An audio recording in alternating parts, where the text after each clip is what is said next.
नमस्कार मित्रों, कैसे हो। उद्भव क्लासेज नोखा में आपका हार्दिक स्वागत अभिनंदन है। दोस्तों, हमारा बिंदु जो चल रहा था उस बिंदु का नाम है शब्द विचार। उसमें हमने ये देखा था कि उत्पत्ति के आधार पर शब्दों के कितने भेद होते हैं। तो हमारा जो बिंदु था उस बिंदु का नाम है शब्द विचार। दोस्तों, ऐसा है, मैंने कहा था आपको पिछले वीडियो में कि ये जो होते हैं ना शब्द, ये किससे बनते हैं। तो आपको ध्यान रखना है, ये जो होते हैं ना शब्द, ये बनते हैं वर्णों से। यानी कि वर्णों का सार्थक समूह है, उसे क्या कहते हैं? शब्द कहते हैं। वर्णों का सार्थक समूह क्या कहलाता है? शब्द कहलाता है। और शब्दों का सार्थक समूह क्या कहलाता है? वाक्य कहलाता है दोस्तों। ठीक है। और अब आपको यह ध्यान देना है कि शब्द तो हमने की समझ लिया कि वर्णों का, यहां मैं एक बार लिख देता हूं लोग, वर्णों का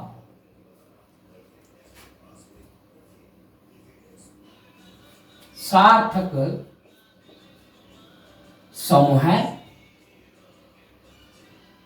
शब्द कहलाते हैं। दोस्तों ध्यान देना, क्या लिखा मैंने लिखा है कि वर्णों का सार्थक समूह। सार्थक का मतलब क्या होता है? अर्थयुक्त। वर्णों का सार्थक समूह क्या कहलाता है? शब्द कहलाता है। और ध्यान से सुनना कि शब्दों का सार्थक समूह क्या कहलाता है? शब्दों का सार्थक समूह है। सार्थक का मतलब क्या है कि अर्थवान, अर्थयुक्त जो होते हैं ना, उसको सार्थक बोला जाता है। और सार्थक का संधि क्या होती है? से प्लस अर्थक। से प्लस अर्थक, जहां से उपसर्ग लग जाता है, से का अर्थ क्या होता है? सहित, यानी के साथ, सहित या के साथ। ठीक है, तो अर्थ के साथ यानी सार्थक। ठीक है, शब्दों का सार्थक समूह है, क्या कहलाता है? वाक्य कहलाता है। क्या कहलाता है? वाक्य कहलाता है। दोस्तों, यहां तक आपको आगे होगा समझने। अब देखना कि क्या होता है शब्द विचार। तो शब्द विचार में मैंने आपको यह लिखवाया था कि शब्दों का शुद्ध लेखन, शब्दों का शुद्ध लेखन, शुद्ध उच्चारण एवं शुद्ध प्रयोग क्या कहलाता है? शब्द विचार। क्या कहलाता है? शब्द विचार कहलाता है। यह थी दोस्तों शब्द विचार की डेफिनेशन। यह हमने आना पिछले वाले वीडियो में देखा था। अब ध्यान से सुना दोस्तों, क्या होता है। मैंने सबसे पहले ये दिखाया कि शब्द क्या होता है। तो दोस्तों ध्यान देना, शब्द का निर्माण किससे होता है? वर्णों से। और वाक्य का मतलब निर्माण किससे होता है? शब्दों से। तो ध्यान देना, यहां मैंने लिख दिया इसकी डेफिनेशन कि वर्णों का सार्थक समूह है शब्द कहलाते हैं, और शब्दों का सार्थक समूह है वाक्य कहलाते हैं। सार्थक का क्या मतलब है? से योग अर्थक। से उपसर्ग जहां भी लग जाता है, से का अर्थ क्या हो जाता है? सहित, यानी के साथ, यानी अर्थ के साथ जो भी शब्दों का समूह है वो क्या कहलाएगा? वाक्य कहलाएगा दोस्तों। ठीक है। और अब आपको ये ध्यान देना है कि क्या होता है शब्द विचार। क्या होता है? शब्दों का शुद्ध लेखन और शुद्ध उच्चारण एवं शुद्ध वो प्रयोग क्या कहलाता है? शब्द विचार कहलाता है। अब दोस्तों आपको यह देखना था कि हमने पिछले वीडियो में देखा था कि शब्दों के कितने प्रकार है, और वो भी किसके आधार पे? हमने ये देखा था कि उत्पत्ति के आधार पर शब्दों के कितने भेद है। तो दोस्तों ध्यान देना, हमने ये देखा था कि उत्पत्ति के आधार पर शब्दों के 5 भेद होते हैं। उत्पत्ति के आधार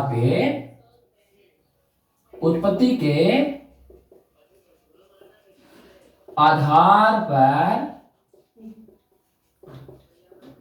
शब्दों के प्रकार उत्पत्ति के आधार पर शब्दों के प्रकार कितने प्रकार के हैं? 5 प्रकार होते हैं। नंबर 1 कौन सा था? नंबर 1 था अपना मूल भाषा में आने वाले शब्द कौन से होते हैं? तत्सम शब्द। और नंबर 2 कौन सा था? नंबर 2 था तद्भव शब्द। और नंबर 3 कौन से थे? देशी यानी कि देशज शब्द, देशज शब्द। और नंबर 4 कौन से थे? विदेशी शब्द। नंबर 4 कौन से थे? विदेशी शब्द थे। और नंबर 5 कौन से थे? संकर शब्द। ये दोस्तों हमने पढ़ा था, इतना यहां तक हमने पढ़ा था पिछले वीडियो में। अब ध्यान देना क्या होते हैं आपके तत्सम शब्द? मूल भाषा के शब्द, मूल भाषा के शब्द। और मूल भाषा हमारी कौन सी होती है? संस्कृत।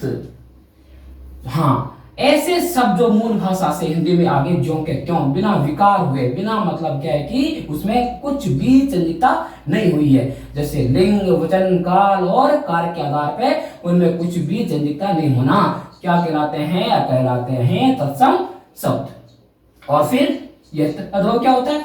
मूल भाषा से हिंदी में आए शब्द जो लिंग, वचन, काल और कारक के द्वारा चेंज होते हैं, यानी कि वो ज्यों के त्यों हिंदी में प्रयोग में नहीं आते, उनको कहा जाता है तद्भव शब्द। अब दोस्तों क्या रह गया? देशज, यानी अपने आंतरिक मतलब प्रभाव के कारण क्षेत्र विशेष के जो भी होते हैं ना शब्द, वो क्या कहलाते हैं? देशी या देशज शब्द कहलाते हैं। अब रह गया विदेशी शब्द कौन से होते हैं? हिंदी और संस्कृत को छोड़ करके अन्य देश की भाषा है ना, वो वाले शब्द कौन से शब्द कहलाते हैं? विदेशी शब्द, अन्य भाषा के शब्द, हिंदी और संस्कृत के अलावा। ठीक है, हिंदी व संस्कृत के अलावा, मतलब जितने भी शब्द होते हैं ना अन्य भाषा के, वो सारे क्या कहलाते हैं? विदेशी शब्द कहलाते हैं। और आगे फिर संकर शब्द, यानी 2 अलग अलग भाषाओं के शब्द, 2 अलग अलग भाषा के शब्दों को जोड़कर बनाए गए शब्द क्या कहलाते हैं? संकर शब्द। यहां तक दोस्तों हमने पढ़ा था पिछले वीडियो में। आज हम क्या करने वाले हैं? आज हम पढ़ने वाले हैं व्युत्पत्ति के आधार पर शब्दों के प्रकार। व्युत्पत्ति के आधार पर शब्दों के प्रकार क्या होती है अपनी व्युत्पत्ति, वो देखेंगे और फिर अपन इसके भेदों को समझेंगे। दोस्तों ऐसा है, शब्द विचार से संबंधित सवाल हर एग्जाम में पूछ लिए जाते हैं, इसलिए आपको ध्यान से सब विचारों को पढ़ना है। तो आज का हमारा मेन बिंदु रहेगा वो क्या है? व्युत्पत्ति, या कह दो अपन कह सकते हैं रचना कह सकते हैं, या कह सकते हैं बनावट कह सकते हैं। देखो ये सारे क्या है? ये सारे हैं आपस में अपने पर्यायवाची है ना। देखो ध्यान से क्या क्या लिखा मैंने, अपना व्युत्पत्ति हो गया, संरचना हो गया, बनावट हो गया और रचना। देखो ध्यान से, व्युत्पत्ति, रचना, बनावट या संरचना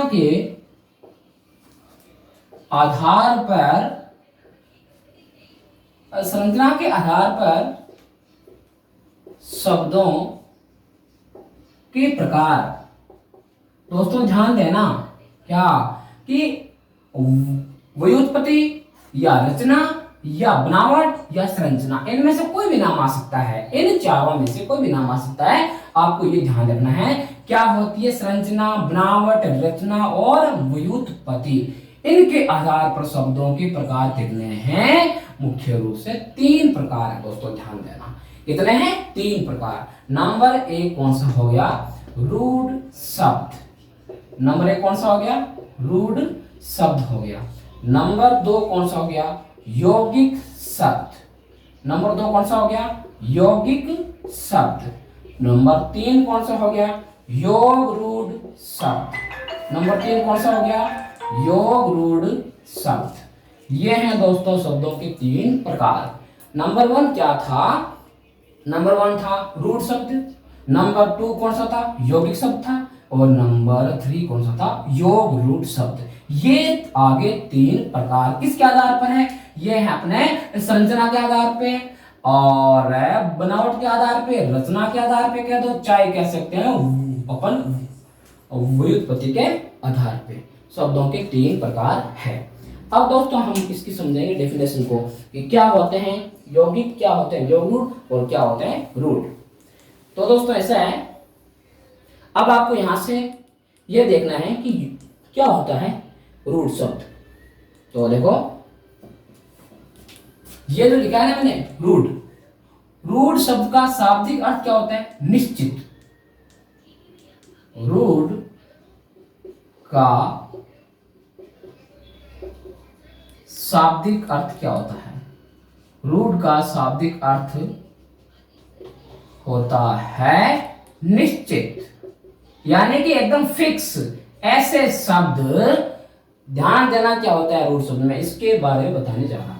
ऐसे शब्द जो मतलब जिसमें संधि नहीं होती, समास नहीं होता, उपसर्ग नहीं होता और प्रत्यय भी नहीं होता, यानी संधि समास उपसर्ग प्रत्यय कुछ नहीं होता।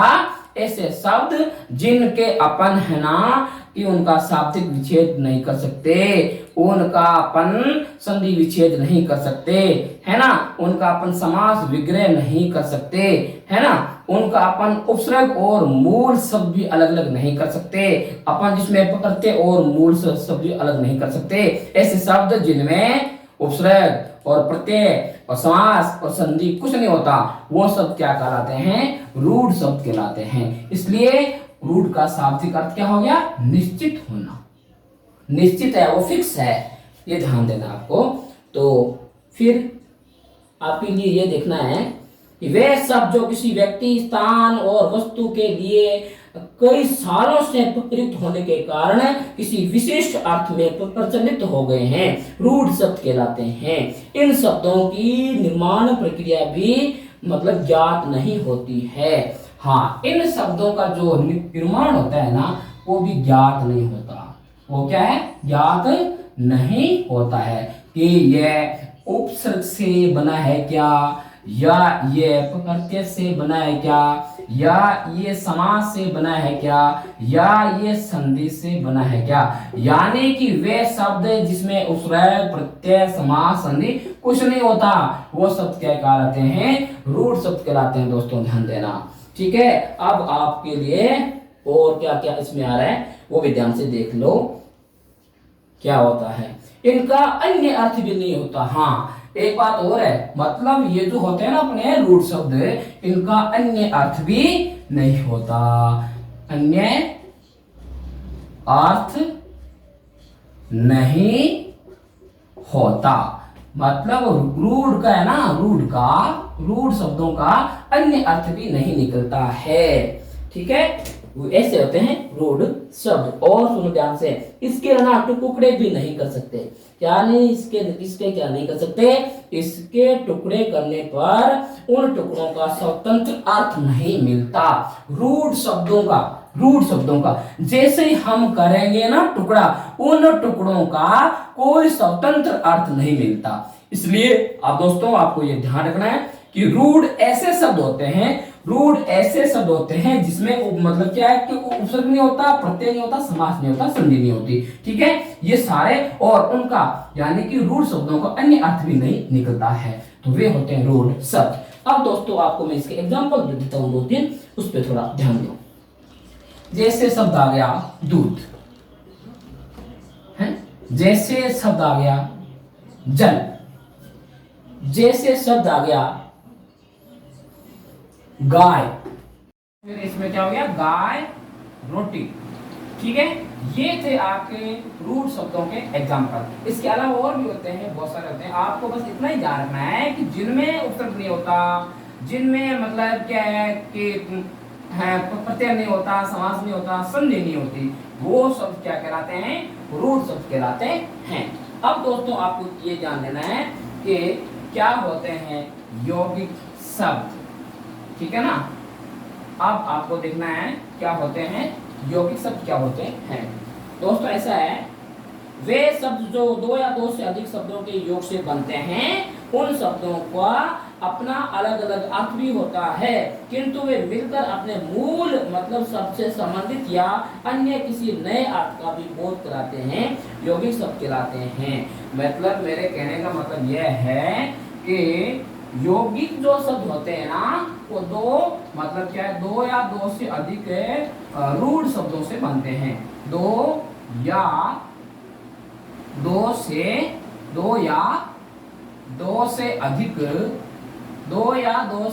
अधिक रूढ़ शब्दों से मिलकर के बनते हैं, रूढ़ से बनते हैं।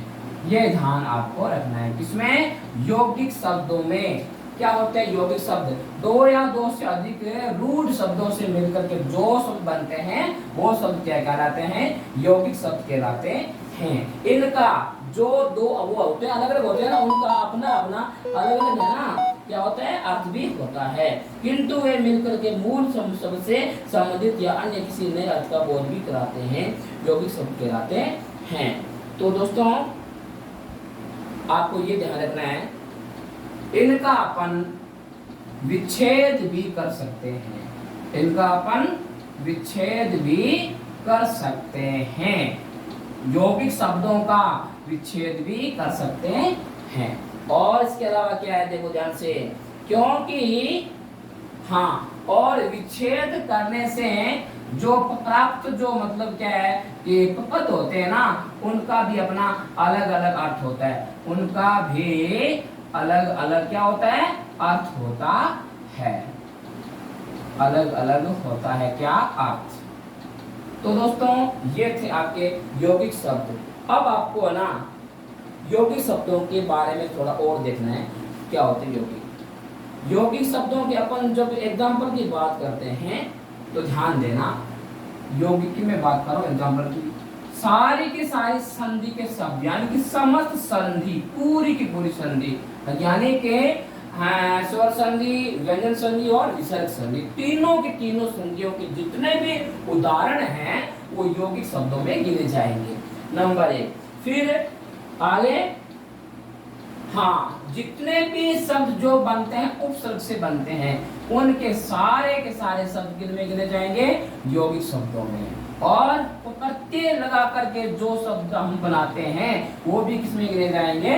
यौगिक शब्दों में। इसके अलावा ध्यान देना, बहुव्रीहि समास के अलावा, बहुव्रीहि समास यानी समास के भेद होते हैं कितने? 6, उनमें से इस एक भेद को छोड़ना है। किसको? बहुव्रीहि समास के अलावा, बहुव्रीहि समास के अलावा जितने भी स्वाने की समास है, यानी 5 समास और रहेंगे ना इसके अलावा, उन 5 समासों के सारे उदाहरण किसमें गिने जाएंगे? यौगिक शब्दों में गिने जाएंगे दोस्तों, ठीक है। तो आपको ये ध्यान रखना है। अब हम बात करते हैं योग रूट शब्द की बात करते हैं। अब हम आते हैं योग रूट शब्द की बात करते हैं, ठीक है ना। तो दोस्तों ऐसा है, पूरी की पूरी संधियों के उदाहरण, सारे उपसर्ग और प्रत्यय और बहुव्रीहि समास के अलावा जितने भी समास के उदाहरण है वो किन में गिने जाएंगे? यौगिक शब्दों में। अब हम आते हैं योग रूढ़ शब्दों की बात करते हैं, ठीक है। क्या होता है योग रूढ़ शब्द? योग रूढ़ शब्द दोस्तों ध्यान देना, दो या दो से अधिक, दो या दो से अधिक,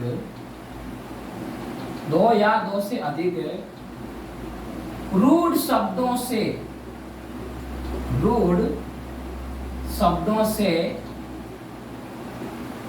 मिलकर के बनते हैं। एक तो ये बात आपको जानते हैं, मिलकर के बनते हैं, वो होते क्या है? योग रूढ़ शब्द होते हैं। और इसमें मतलब खास बात क्या होती है इनकी, ये शब्द अपना अन्य अर्थ भी देते हैं, ये शब्द अपना अन्य अर्थ देते हैं। यानी आज हमने पढ़ा है, एक तो कौन सा पढ़ा, रूट शब्द पढ़ा, ये अन्य अर्थ नहीं देते। एक हमने क्या पढ़ा, यौगिक मतलब शब्द पढ़ा, यह भी अन्य अर्थ नहीं देते। तो अन्य अर्थ देने वाले शब्द कौन सी हो गए, योग रूट शब्द हो गए। योग रूट शब्द ऐसे शब्द है जो मतलब अन्य अर्थ देते हैं।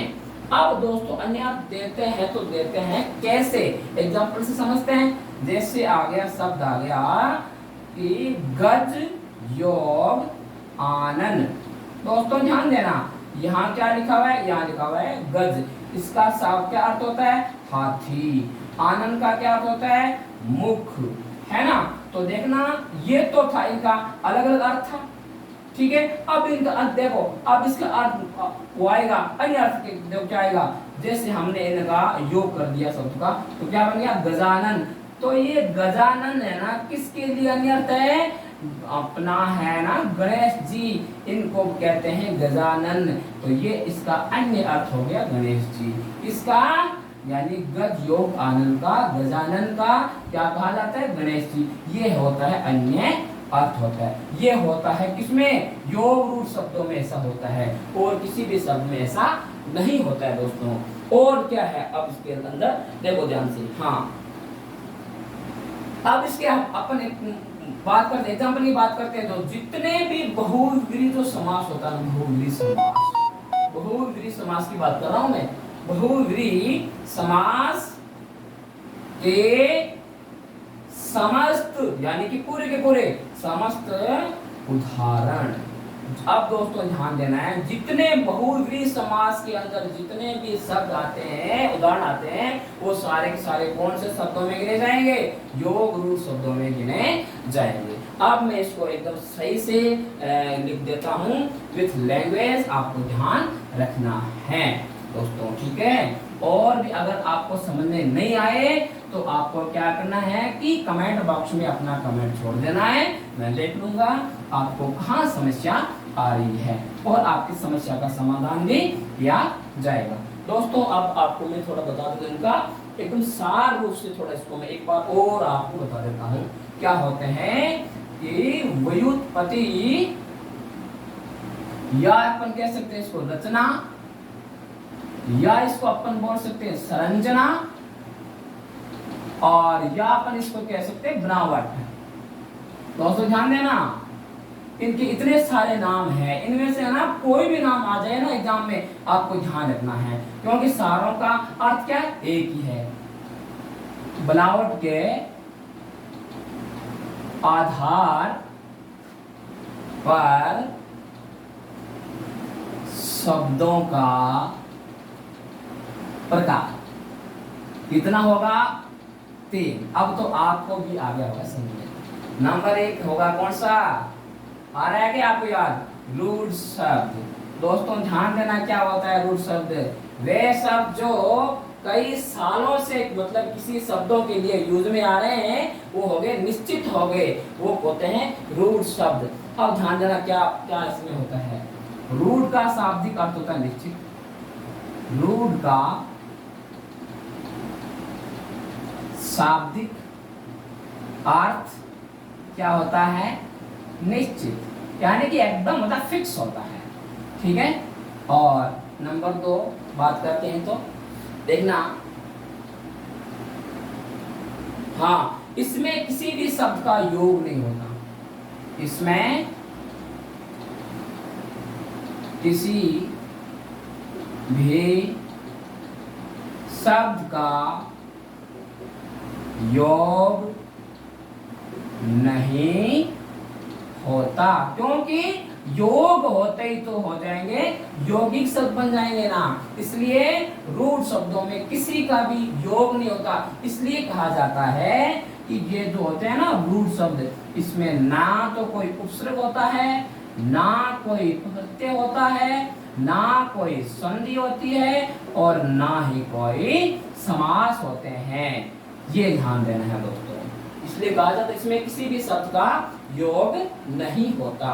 फिर आपको ये ध्यान रखना है इसके बारे में, यौगिक शब्द के बारे में। नंबर 2 की बात कर लेते हैं अपन, ठीक है। यौगिक शब्द, यौगिक शब्द। अब दोस्तों इसको थोड़ा एक बात और समझना है ना, तो दो रूढ़ शब्दों से बना शब्द यौगिक कहलाता है। एक तो ये बात ध्यान रखना, दो रूढ़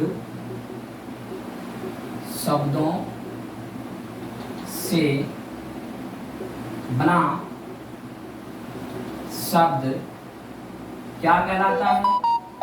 यौगिक। क्या कहलाता है? यौगिक। एक बात तो ये आपको ध्यान रखनी है, ठीक है। और क्या है, देखो ध्यान से सुनना है। इनका अपन विच्छेद भी कर सकते हैं, यौगिक शब्दों का विच्छेद भी कर सकते हैं, विच्छेद भी कर सकते हैं, विच्छेद भी कर सकते हैं। और विच्छेद करने के उपरांत जो प्राप्त अपने को जो पद होते हैं ना, उनका अपना क्या होता है? अलग अलग अर्थ होता है। अलग अलग क्या होता है? अर्थ होता है। तो वे होते हैं यौगिक शब्द। और इसमें क्या बात की समझने की, वो देखो दोस्तों ध्यान से, कि यौगिक जो शब्द होते हैं ना, वो होते हैं कौन से? तो देखो, समस्त संधि, यानी कि पूरी की पूरी संधि, चाहे वो संधि मतलब क्या है कि मतलब स्वर संधि हो, चाहे व्यंजन संधि हो, चाहे विसर्ग संधि हो, पूरी की पूरी संधि के उदाहरण जितने भी है वो किसमें गिने जाएंगे? यौगिक शब्दों में। नंबर 2, उपसर्ग से युक्त शब्द, मतलब जितने भी होते हैं सारे के सारे यौगिक शब्दों में गिने जाएंगे। और प्रत्यांत शब्द मतलब किसमें गिने जाएंगे? यौगिक शब्दों में गिने जाएंगे। और एक विशेष बात इसमें क्या है वो ध्यान देना, मैं बता रहा हूँ, वेरी मोस्ट बात बता रहा हूँ, ध्यान देना। क्या कि बहुव्रीहि समास के अलावा, बहुव्रीहि समास के अलावा मतलब जितने भी समास है इसके अलावा समास कितने? 5 बच गए, है ना। उन 5 समासों के उदाहरण है ना, वो यौगिक शब्दों में गिने जाएंगे दोस्तों, ठीक है। तो ये था अपना रूढ़ और यौगिक शब्द। अब हम बात कर लेते हैं, यानी कि बात करते हैं योग रूढ़ शब्दों की दोस्तों, ठीक है, कि योग रूढ़ शब्द क्या होता है। वैसे तो आपको मैंने ना समझा दिया, और फिर भी थोड़ा क्या हो जाएगा, रिवाइज कर लोगे ना तो माइंड में एकदम अच्छा बैठ जाएगा। बस इसमें एक बात विशेष ध्यान देंगे, किसमें? योग रूढ़ शब्दों में, कि वे कौन से शब्द है जो जिसमें अन्य अर्थ की प्रधानता होती है, जो अन्य अर्थ प्रदान करते हैं। तो दोस्तों ध्यान देना, दो रूढ़ शब्दों से बनने वाले शब्द, दो रूढ़ शब्दों से बनने वाले शब्द भी तो होते हैं यौगिक होते हैं, और दो रूढ़ शब्दों से बनने वाले शब्द भी योग रूढ़ होते हैं। लेकिन उनमें अंतर क्या हो गया कि यौगिक जो होते हैं शब्द वो अन्य अर्थ नहीं देते, लेकिन योग रूढ़ जो शब्द होते हैं ना, वो अन्य अर्थ भी देते हैं, अन्य अर्थ भी देते हैं। ये दोस्तों आपको ध्यान में रखना है। यही है अंतर, बस मेन मुख्य इसमें यौगिक और योग रूढ़ में। यौगिक वाले शब्द अन्य अर्थ नहीं देते, लेकिन योग रूढ़ जो होते शब्द ना, वो अन्य अर्थ देते हैं। एग्जाम्पल आपको मैंने पहले आपको समझा रखा था, है ना, जैसे कि गज योग आनंद, गज योग आनंद, तो हमारा क्या बन गया शब्द? हमारा शब्द बन गया गजानन। देखो गज का अर्थ क्या हो गया? हाथी। आनंद का अर्थ क्या हो गया? मुख, है ना। तो इनका अपना अपना अर्थ तो सही होता है, लेकिन इसके अलावा इसका अर्थ क्या होता है कि अपन कहते हैं गजानन को गणेश भगवान कहते हैं ना, तो ये इसका क्या हो गया? अन्य अर्थ हो गया दोस्तों, ठीक है। अब आपको क्या करना है कि हम इसको ना एग्जाम में अपन इसको ना कैसे पहचानेंगे कि कौन सा शब्द रूढ़ है, कौन सा यौगिक है और कौन सा योग रूढ़ है। तो दोस्तों ध्यान देना कि पूरे के पूरे समस्त बहुव्रीहि समास के जितने भी उदाहरण, समस्त बहुव्रीहि समास के समस्त उदाहरण, बस समस्त उदाहरण किसमें गिने जाएंगे? तो आपको गिनेंगे इसमें योग रूढ़ शब्दों में जितने भी बहुव्रीहि समास के उदाहरण हैं, क्योंकि वो भी क्या है कि अन्य अर्थ वाले होते हैं ना, तो योग रूढ़ शब्द वही होते हैं जो समस्त बहुव्रीहि समास के उदाहरण होते हैं। अब दोस्तों आपको क्या ध्यान रखना है, अब मैं ना इन शब्दों की आपको ना सिखाता हूं कि इनकी पहचान कैसे करें एग्जाम में आगे। तो आपको सिर्फ लाइनें लिखवाऊंगा, कितनी सिर्फ लाइन लिखाऊंगा? 3, और उन 3 लाइनों से आपको इनकी अच्छी सी पहचान आ जाएगी। आप जीवन भर नहीं भूलोगे दोस्तों, ये ध्यान देना। अब वो लाइनें लिखने वाला हूं, आप थोड़ा ध्यान देना। ये रोड, यौगिक व योग रूढ़ की पहचान कैसे करें? ये दोस्तों एग्जाम के लिए बहुत वेरी इंपॉर्टेंट है, इसमें आपको ध्यान देने की आवश्यकता है। नंबर 1 क्या था? रूढ़ शब्द। नंबर 1 क्या था? रूढ़ शब्द था। और नंबर 2 कौन सा था? यौगिक शब्द था।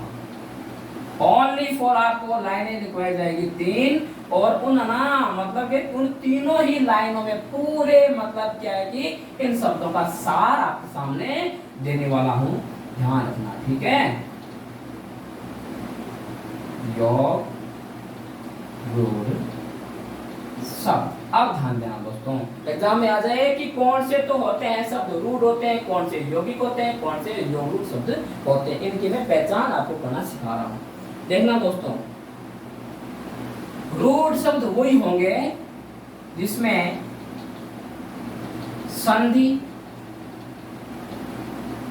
समास, उपसर्ग, प्रत्यय, मतलब कुछ नहीं होता, कुछ नहीं होता। यह है बेटा रूढ़ शब्दों की पहचान। ना तो उनमें कोई संधि होती है, ना उनमें कोई समास होता है, ना उनमें कोई उपसर्ग होता है, और ना उनमें प्रत्यय होता है। तो वो सब तो हो गए, कौन से हो जाएंगे? रूढ़ शब्द। आसान है ना, इनको मतलब पहचान करना आसान है ना। अब आपको यह ध्यान देना है कि यौगिक शब्दों की पहचान कैसे करें।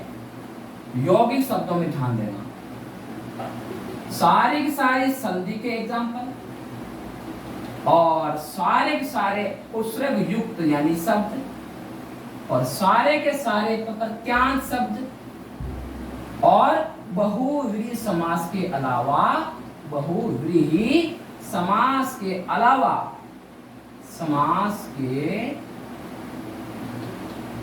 अलावा सारे समासों के उदाहरण।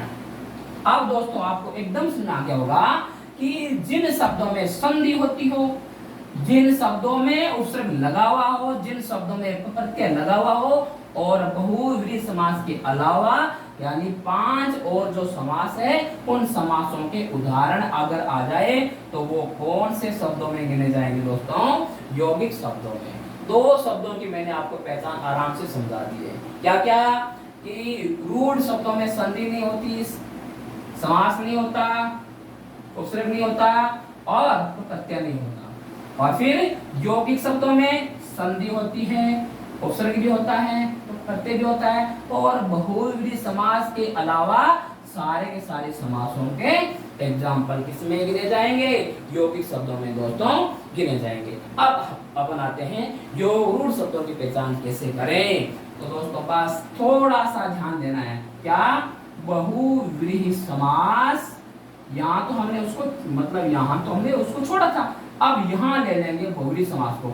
बहुव्रीहि समास के समस्त उदाहरण किसमें गिने जाएंगे दोस्तों?